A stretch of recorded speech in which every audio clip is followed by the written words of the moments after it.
4 ოქტომბრის საქმეზე 7 ბრალდებულის მიმართ სასამართლომ გამამტყუნებელი განაჩენი გამოიტანა. კონსტანტინე კოკაიას, დავით სტურუას, კახაბერ მჟავანაძეს, დავით ჟღენც, ზაქრო ალბუთიშვილს და გიორგი ჩახუნაშვილს 5 წლით პატიმრობა შეეფარდათ. ია დარახველიძეს კი 3 წლიანი პატიმრობა. ზაქრო ალბუთიშვილი საპროცესო შეთანხმებას ითხოვდა, თუმცა დასკვნით სხდომაზე მან შეთანხმების გაფორმებაზე უარი თქვა. მარიამ ქართველიშვილია სხდომის დეტალებით პირდაპირ ეთერში. განსაკუთრებული და სტრატეგიული ობიექტის ხელში ჩაგდების მცდელობა და ძალადობრივ პროცესებში ჯგუფურად მონაწილეობა ორივე მუხლში მოსამართლემ ბრალდებულები გაამტყუნა, ბრალდებულები პირადად ისმედნენ გამამტყუნებელი განაჩენის გამოცხადებას, ბრალდებულებიდან მხოლოდ ია დარახველიძე არ ესწრებოდა სხდომას და გავრცელებული ინფორმაციით ის საქართველოში არ იმყოფება და პროკურატურა სავარაუდოდ როგორც ქვეყნის შიგნით, ასევე საერთაშორისო ძებნის მექანიზმის ამოქმედებისთვის ემზადება.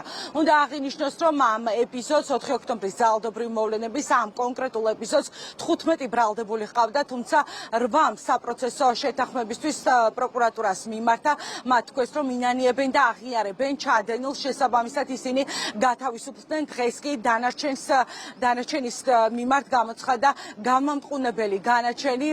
სახელმწიფო ბრალდება ამბობს, რომ საქმეში დევს ყველა პირდაპირ მტკიცებულება, მათ შორის დანაშაულის ამსახველი და ძალადობრივ პროცესებში მონაწილეობის ამსახველი ვიდეო ჩანაწერები, რაც შეეხება დაცვის მხარეს, ადვოკატები გასაჩივრებისთვის ემზადებიან.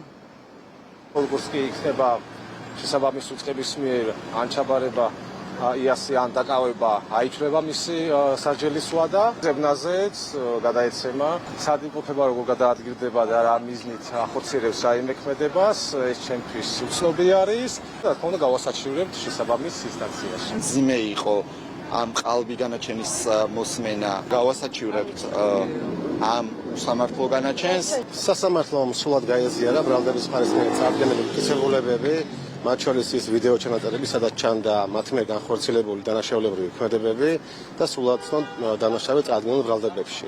მათგან ერთ-ერთმა პირმა განცხადებით მიმართა პროკურატურას შეთანხმების დადების მოთხოვნით, თუმცა დღევანდელ სხდომაზე განაცხადა, რომ სურდა მის მიმართ საქმე დასრულებულიყო არსებითი განხილვის შედეგად. აქვე აღნიშნა, რომ ამ საქმეზე თავდაპირველად ბრალდებულად ცნობილი იყო 15 პირი, მათგან 8 პირმა მიმართა განცხადებით პროკურატურას აღიარეს დანაშაული, უდაოდ ცნეს ბრალდების მხარეს მტკიცებულებები და მოითხოვეს შეთანხმების გაფორმება. თითოეული მათგანის განცხადება დაკმაყოფილდა და შეთანხმების შუამდგომობის საფუძველზე მათ სასჯელის სახე და ზომად განსაზღვრა 3 წლით თავისუფლების აღკვეთა, რაც შეეთვალათ პირობის გჭავრად. ბატონო, ია დარახველიძესთან დაკავშირებით მინდა გითხოთ, როგორც გავრცელდა ინფორმაცია, ის არ იმყოფება საქართველოში, ანუ მის მიმართ რა პროცედურები დაიწყება? აღნიშნული ინფორმაცია ამ ეტაპზე მე არ გამაჩნია, თუ იგი სად იმყოფება, თუმცა მის მიმართ განხორციელდება კანონით დადგენილი პროცედურები და განაჩენი ასრულდება მისი ადგილსამყოფელის დადგენის და დაკავების შემდეგ. იგი ვალდებული გამოცხადებული სასამართლო სხდომებზე, თუმცა დღევანდელ სხდომაზე იგი არ გამოცხადდა.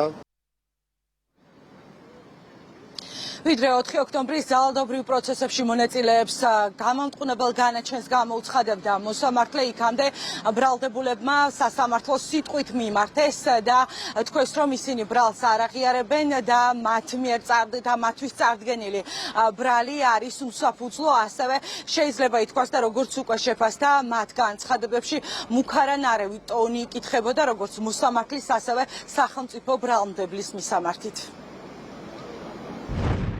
1% გაქვთ დარჩენილი, სანამ ჯადოს ნურჩაკუჩს დაარტყამთ. კარგად დაფიქრდით, ძალიან ცუდად იქნება ყველაფერი. არ ჩამიდენია არაფერი, ღობეს ვაჯანჯღარებდი. აი რომ მომისჭით ხომ მოვალ თქვენთან სახლში. მივესალმებით თქვენი ოჯახის წევრებს. როცა იქნება ხომ გამოვალ და ვეტყვი რომ ამის გამო გამიშვა ციხეში თქვენმა ოჯახის წევრმა. არ ვაღიარებ არაფერს, ქალაქელი კაცი ვარ. სარკეში ჩაიხედეთ რას გავხართ. მომისჯით, გამოვალ მოგაკითხავთ სახლში, თვალებში ჩაგხედავთ. გაიგეთ ბატონო პროკურორო.